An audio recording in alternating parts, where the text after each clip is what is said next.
क्या आप जानते हैं वियतनाम युद्ध निश्चित रूप अमेरिकी सेना लड़ा गया सबसे डरावना युद्ध था। अनेक तरह के जाल ने अमेरिकी सेना बिना आंसुओं के रोने पर मजबूर कर दिया। उदाहरण के लिए बांस वाली नोक का जाल, जिससे अमेरिकी सेना सबसे ज्यादा डरती थी। जब आप इसमें गिरते हैं तो आपका मरना इसमें पक्का है। दूसरा है पेडल ट्रैप। हालांकि इस पर पैर रखने के बाद आप सीधा कीलों का सामना नहीं करेंगे, लेकिन आप जब इस पर पूरी तरह से पैर रख देंगे तो पैर के आर पार होने वाली कई कीलों के आप सामना करेंगे। सबसे खतरनाक है जहरीले सांप का जाल। वियतनामी जहरीले सांपों को ब्रीफ केस में डालकर रख देते थे। जैसे ही उसको अमेरिकी सेना के जरिए खोला जाता था, उससे जहरीले सांप के जरिए काट दिया जाता था। उसमें एक तेज और रचनात्मक बुलेट ट्रैप भी है, जिस पर कोई भी एक बार अमेरिकी जवान कदम रख देता है, गोली में लगी कील गोली को छोड़ देगी और गोली पैर के तलबे में एक छेद कर देगी। हालांकि इन दिमाग को हिलाने वाले ट्रैप ये दुनिया की भयानक चीज जो कहीं से भी सामने आ जाती थी। उन्होंने कुल मिलाकर 200 किलोमीटर से सुरंगें अधिक खोदी थी। बस बाहर आओ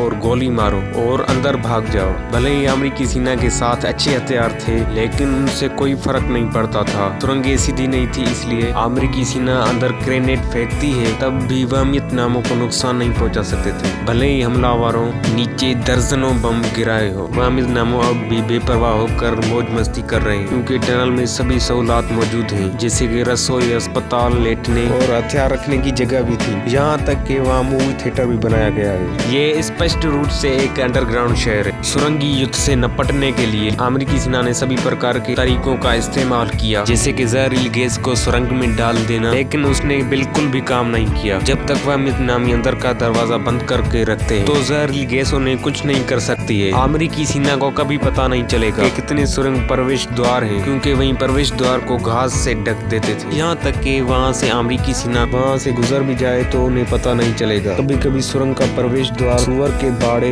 और यहाँ तक कि नदियों में छुपे हुए सुरंगें भी मौजूद थी, जिनके बारे में वो सोच भी नहीं सकते थे। आखिर अमेरिकी सेना को सुरंग में घुसने के लिए मजबूर होना पड़ा। सुरंग बहुत तंग और उसमें बहुत अंधेरा था। उन्हें फ्लैश लाइट का मजबूरन इस्तेमाल करना पड़ा। उनके अलावा सुरंग का मैप भी बनाना पड़ता है, ताकि सुरंग की वापसी का पता लगाना पड़े। उस सुरंग में बदबख्त आदमी रेंग रहा था, तो तब वियतनामी उस पर हमला करके घात लगा दिया, जिसपे उसको हिलने का भी मौका नहीं मिलता है। उनके अलावा एक बिच्छू जाल भी है, यानी उसने तुमको डंक मार दिया तो तुम तड़प के मारे जाओगे।